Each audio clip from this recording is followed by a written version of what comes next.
नमस्कार. हा एक लघुलेख मी लिहिला आत्ता, छोटासा लेख. त्याचं नाव आहे थ्रिल सस्पेन्स.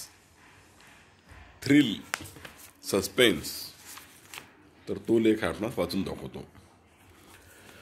आपल्याला तर बुवा दूरदर्शनवरील डिटेक्टिव्ह सिरियल फार आवडतात. काहीतरी थ्रिल सस्पेन्स असतं.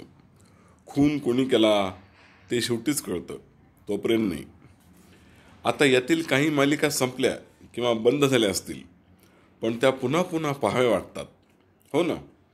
एकेकाळचे झालेले जुने भाग ते आता पुन्हा पुन्हा दाखवत आहेत. ते यामुळेच, त्यांच्या लोकप्रियतेमुळं. आता समजा सगळीकडे दुमदुमलेली, नावाजलेली, प्रचंड गाजलेली सिरियल CID या सिरियलचं नाव घेताच आपल्या डोळ्यासमोर त्यातले ते सगळेच वीर कलाकार उभे राहतात, हो ना. तो ACP प्रद्युम्न, भीमरूपी तो दया, चपळ अभिजित, त्यानंतर फ्रेडरिक, तो गेला बिचारा, खरोखरचा गेला. प्रयोगशाळेतील प्रोफेसर साळुंकी, पुन्हा त्या महिला अधिकारी, आणखी कोणी असतील समजा. हे सगळेजण आपल्या डोळ्यासमोर उभे राहतात. खूपच लोकप्रिय अशी ही मालिका. हो, तुम्हाला सांगतो, आमच्या ओळखीचा एक जण आहे. त्याचं काय झालं, रोज तो CID पाहायचा 12 महिने. तर ते पाहून त्याच्या मनावरच परिणाम झाला.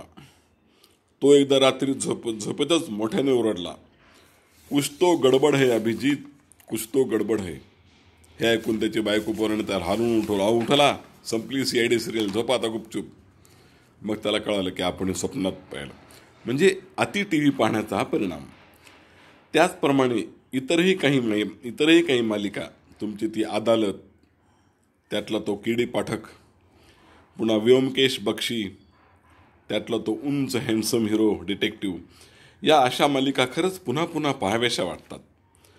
आता भीतीदायक अशा सिरियलमध्ये येणारी मालिका म्हणजे झी हॉरर शो. पण अशा सिरियल्स आपण पाहायचे की नाही, हे ज्याचे त्याने ठरवायचे.